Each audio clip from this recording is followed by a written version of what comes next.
Hola lectores, bienvenidos a Cumbres Clásicas, yo soy María y este es mi primer vídeo en Booktube. Para mi primer vídeo he elegido una novela polémica, de esas que todo el mundo conoce pero muy poca gente ha leído, pero seguro que todos la habéis tenido o la tenéis aún en vuestra lista de pendientes. La idea me la dio un vídeo de Magrata Jostiernos, que es una booktuber muy famosa, seguro que la conocéis, yo es la primera que seguí. Y ella tiene un vídeo muy especial en el que habla de 3 novelas que jamás va a leer. Y ella argumenta que no las va a leer porque su hermana, Mrs. Danvers, que aparece en el vídeo, la ha convencido de que son absolutamente insoportables. El primero de ellos es Madame Bovary, que yo tampoco lo soporto, la verdad es que la protagonista es para estrangularla. Lo he leído 2 veces a ver si a la segunda me gustaba más, pero no puedo con él.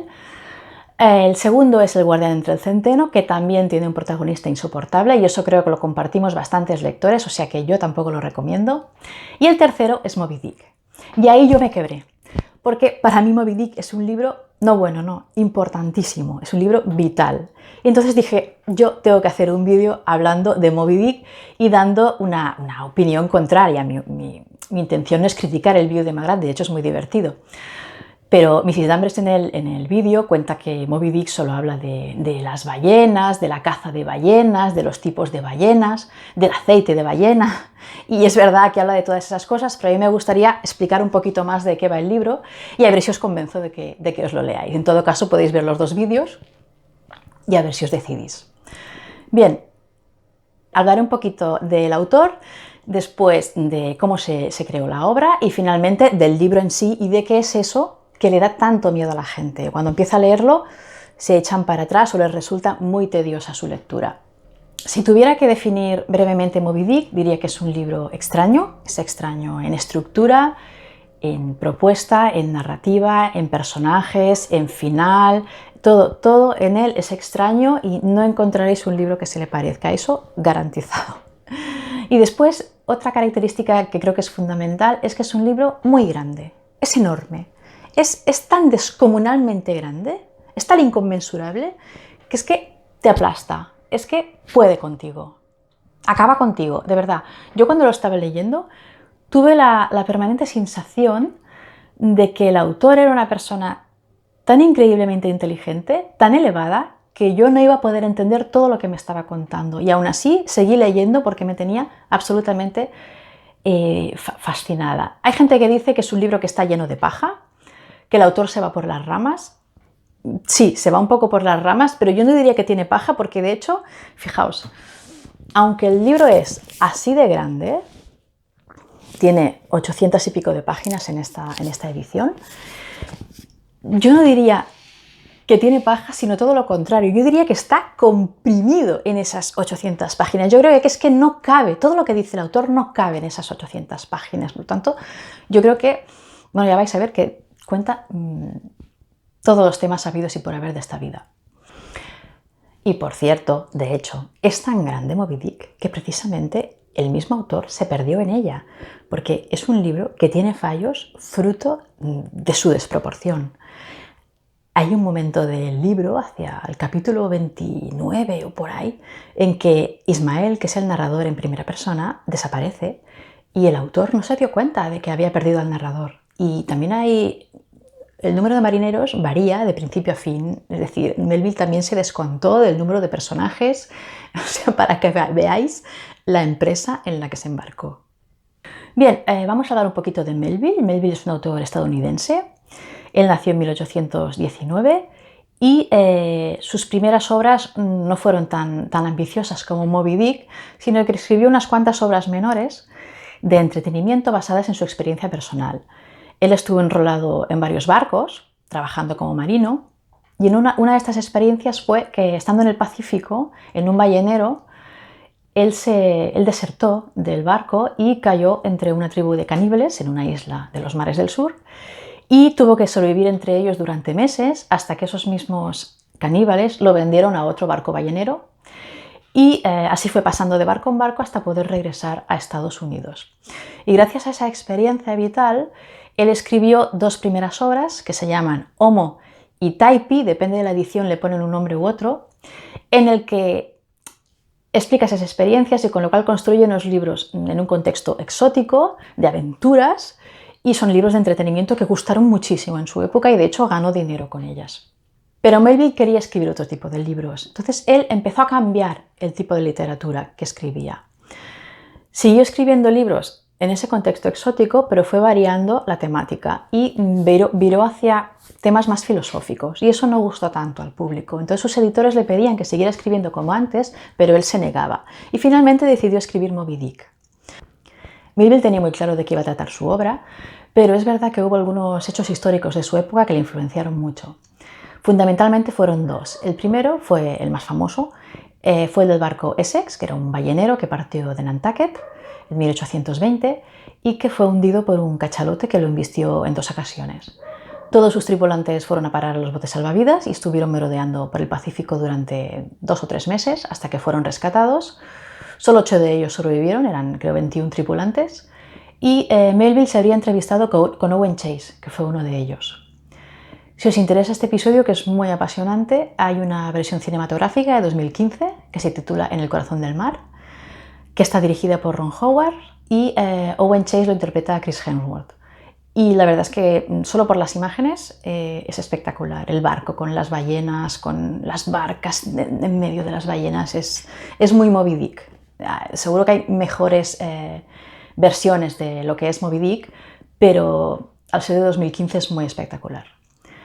Y el otro episodio histórico en el que se basó Melville es menos conocido, es el de una ballena albina, un cachalote albino. Sabéis que casi todos los cachalotes son grises, pero hay algunos que son blancos, como es el caso de Moby Dick. Y había un cachalote albino que merodeaba una isla chilena que se llama Mocha, y los marinos le llamaban Mocha Dick.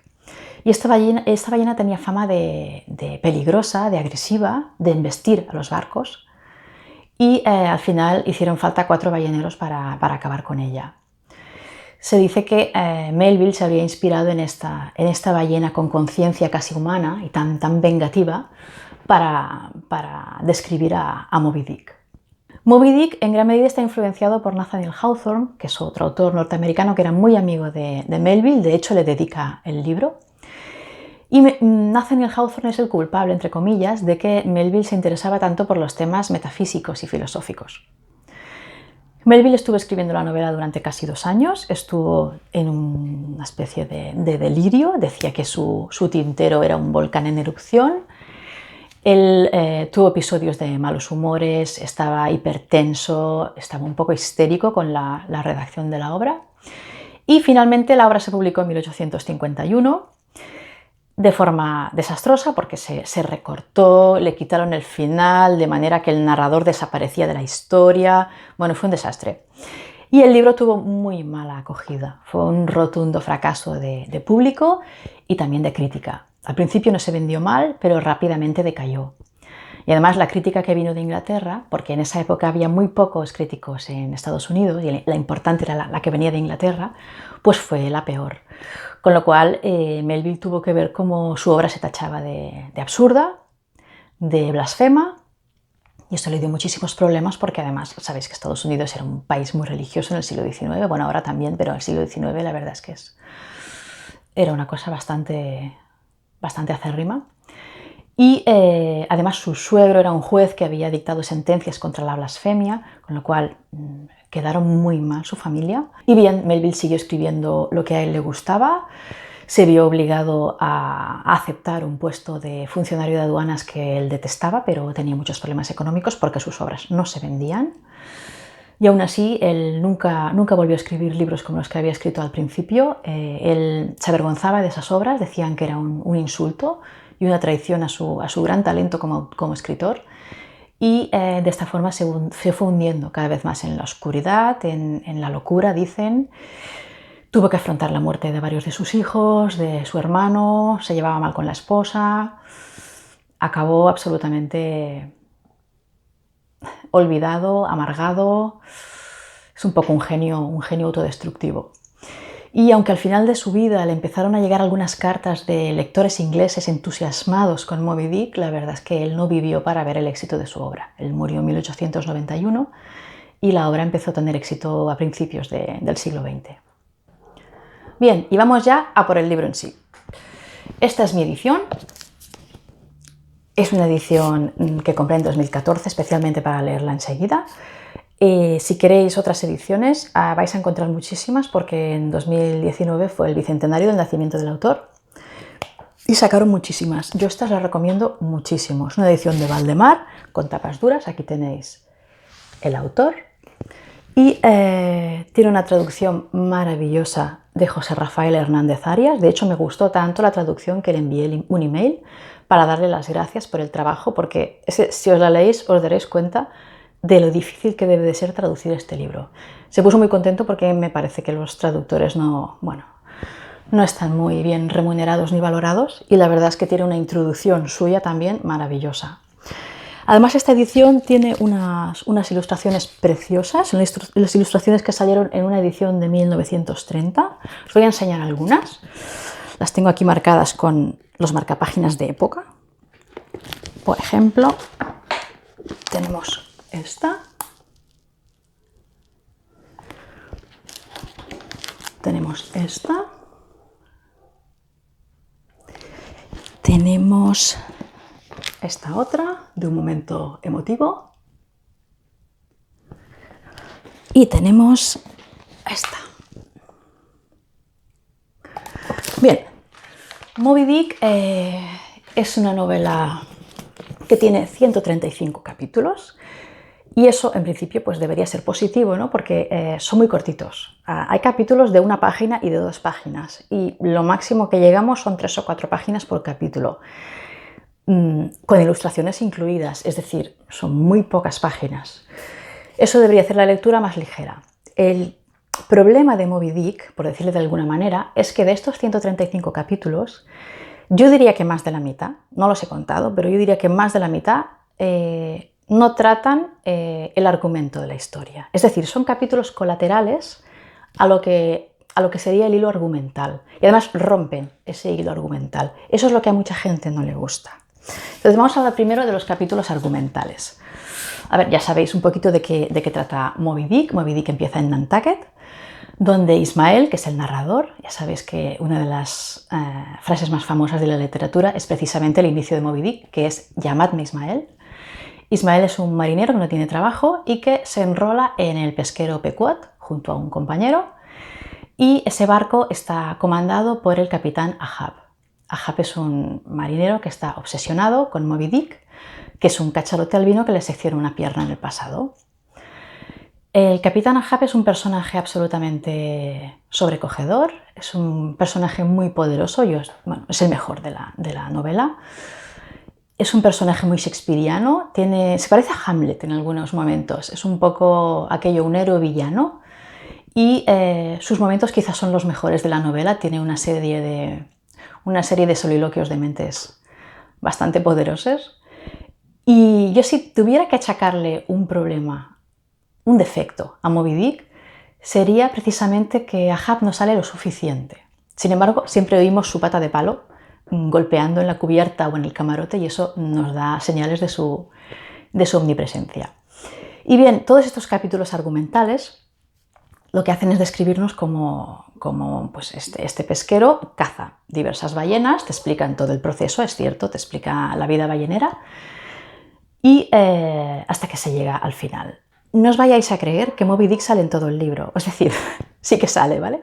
Pero no os creáis que Moby Dick es el centro del libro. Moby Dick sale al final. Salen 3 capítulos que se titulan La persecución día 1, día 2 y día 3, y se ha acabado Moby Dick. Hace 6 años que lo leí, ahora no estoy segura. Yo creo que no sale más en todo el libro. Quizá fugazmente sale a medio libro, pero yo creo que no sale más. Capítulos destacables de estas partes argumentales. Para mí el mejor es uno que se titula El Alcázar, que es el capítulo en el que el capitán Ahab le descubre a la tripulación que su verdadero objetivo no es cazar ballenas, aunque las van a cazar, sino cazar a Moby Dick. Es una empresa absolutamente delirante, absolutamente obsesiva, a la que arrastra a toda la tripulación. Es magnífico, es un capítulo magnífico. Luego hay otros capítulos en los que se ve la caza directa de las ballenas, que es bastante espectacular. Son capítulos que te tienen en vilo. Eran hombres que se jugaban la vida, así a pelo, en barcas, alrededor de animales absolutamente gigantescos. Y luego tiene capítulos muy no sé si llamarles evocadores. Por ejemplo, hay un capítulo en el que Ismael nos narra cómo sube a lo alto del palo mayor del barco y cómo desde allí hace guardia para avistar ballenas y cómo se siente volar sobre el mar, en plan Titanic, ¿sabéis? Y cómo ve el horizonte y se siente fuera de la civilización. De hecho, Moby Dick tiene muchos simbolismos y uno de ellos es que el pesquero Pequot en el que se embarca toda la tripulación, de alguna manera simboliza la civilización que se adentra en el mundo salvaje. Moby Dick está lleno de alegorías, pero que no se echen atrás las alegorías, de verdad. Me acuerdo ahora de que Victorian Spirit, Adrián de Victorian Spirit, decía que no le gustaba Nathaniel Hawthorne porque utilizaba mucho las alegorías.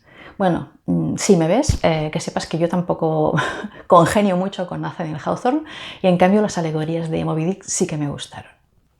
Vamos a por los capítulos peliagudos, los que son colaterales a la historia. Estos capítulos yo los clasificaría en dos tipos. Por un lado tenemos los que son más bien descriptivos, más teóricos, y luego están los que son más filosóficos, metafísicos, reflexivos.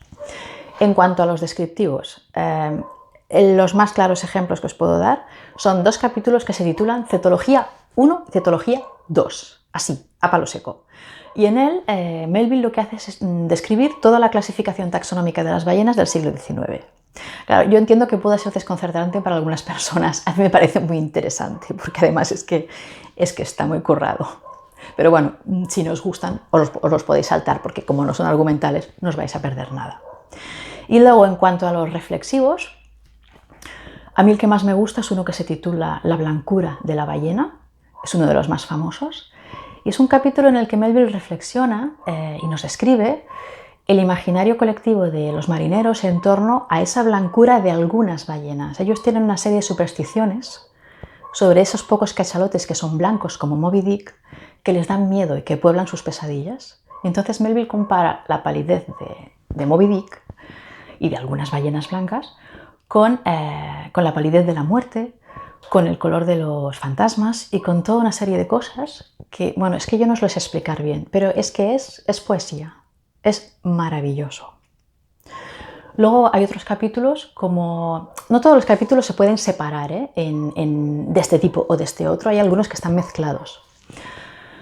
Luego hay un capítulo que se titula La Sinfonía, que no me digáis de qué va porque no lo sé, no lo sabía cuando lo acabé de leer, pero es que es igual, es que es precioso, es súper poético y es un capítulo que es como un remanso de paz previo a los 3 últimos capítulos de la persecución de Moby Dick, La Sinfonía. Es que es fantástico, de verdad, es que os lo tenéis que leer. Una cosa que me he olvidado de decir es que los capítulos tienen títulos muy metafóricos. Es decir, por ejemplo, cuando Melville explica qué se hace con la ballena cuando se la ha cazado, cómo se despieza, el capítulo se titula El desguace. Y cuando tiran al mar los restos de esa ballena que ya no van a utilizar, el capítulo se titula El funeral.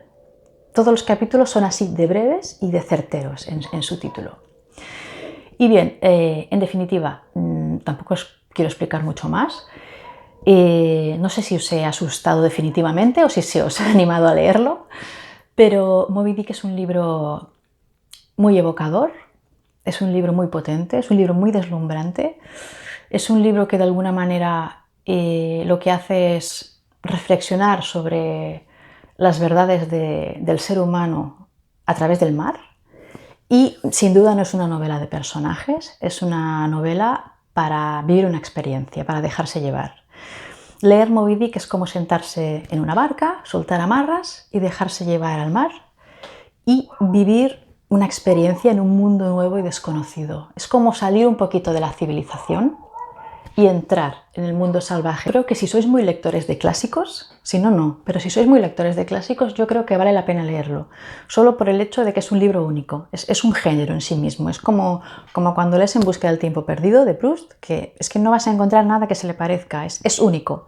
Pues Moby Dick es único, y yo creo que aunque no os lo acabéis, aunque leáis solo 100 páginas, yo creo que vale la pena el esfuerzo de decir, empecé Moby Dick y sé lo que es, porque es una de las pocas veces en las que un autor se ha sentado a escribir una obra magna de la literatura universal. Se ha sentado con esa intención y lo ha conseguido. ¿Cuántas veces ha ocurrido eso? Porque los autores se sientan a escribir un buen libro, pero ¿cuántas veces dicen voy a escribir una de las mayores obras de la literatura y lo consiguen? Yo creo que solo por eso y por la amargura que vivió Melville vale la pena saber lo que es. Y ya está, aquí acabo el vídeo. El próximo vídeo que haré será sobre mis grandes decepciones, que también las tengo mis frustres con los grandes clásicos. Y hasta que nos volvamos a ver, leed todo lo que podáis. Yo haré lo mismo. Adiós.